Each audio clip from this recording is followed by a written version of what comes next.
Moi, c'est mon épouse qui avait un cancer. C'est elle qui a demandé de venir aux soins palliatifs pour terminer sa grande aventure. On a découvert que ma mère était gravement malade. On a connu Palliami à travers le service de soins palliatifs de l'hôpital Notre-Dame ici à Montréal. Alors j'ai accompagné à l'unité ma conjointe Lorraine, avec qui je partageais ma vie depuis plus de 20 ans. La première fois quand je suis passée ici sur l'étage, j'étais tellement surprise de voir que on était toujours à l'hôpital, mais on se sentait un peu comme dans un hôtel. C'est un autre environnement. C'est plus un environnement qu'on dit médical. C'est un environnement vraiment paisible et puis réconfortant un peu, à quelque part. Oui. On est arrivé ici un vendredi. Alors ça, le vendredi, on a été accueillis par les sucres à crème de Luc. Et puis ça a vraiment marqué Lorraine. Je vivais à Ottawa. Donc, le vendredi, j'arrivais avec ma petite valise directement ici. Je savais qu'elle passait des belles journées. On se parlait au téléphone tout le temps durant la semaine. Puis, je savais que, bon, elle avait une musicienne qui était venue faire de la musique dans sa chambre. Ils sont venus la coiffer. On est arrivé ici à la fin avril. Alors, donc, la première célébration qu'on a vécue, c'était la fête des mères. Et puis, en dépit du fait qu'on n'était pas mères, ils sont arrivés dans notre chambre avec une table garnie de toutes sortes de choses. Un mois plus tard, c'était la fête des pères.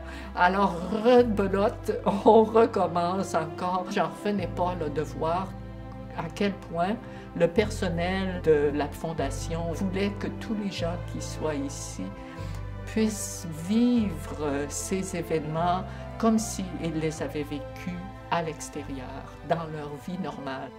Sur place, on pouvait trouver une laveuse sécheuse, comme un peu à la maison. On pouvait louer des films, donc on s'est fait des soirées cinéma, on a fait du popcorn au micro-ondes. De venir aux soins palliatifs, ça a été vraiment pour moi une sécurité. D'abord, ça m'a permis de reprendre mon rôle d'aimante.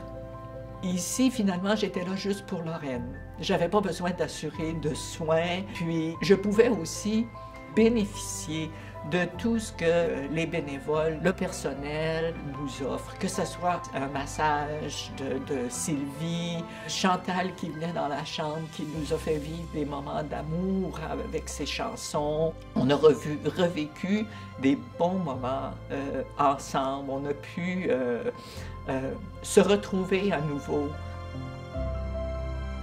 Dans les derniers moments, je suis venu ici dans le salon. Le pianiste jouait une pièce de Debussy, Clair de lune, et quelques minutes après, Suzy est décédée. Alors, c'est un souvenir que je vais garder pour le restant de mes jours. Oui. À un moment donné, on savait que le dernier souffle était pour être très proche. Ça faisait 72 heures que j'étais à ses côtés. J'étais dans une extrême détresse.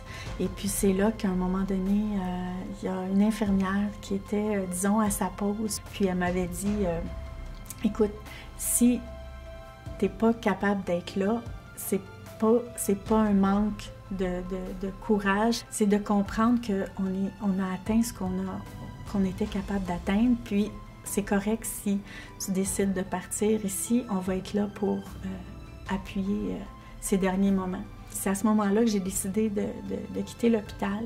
3 heures après, on m'a appelée, puis on m'avait dit que ma mère était décédée. Mais il y a eu une bénévole à côté d'elle tout le long qui lui tenait la main. Donc ça m'a réchauffé le cœur de savoir qu'il y a quelqu'un qui était là, puis qui a pris la relève parce que moi, j'étais juste pas capable d'être là. Une veilleuse dans une noirceur, c'est ça, ça a été ça, Palliami.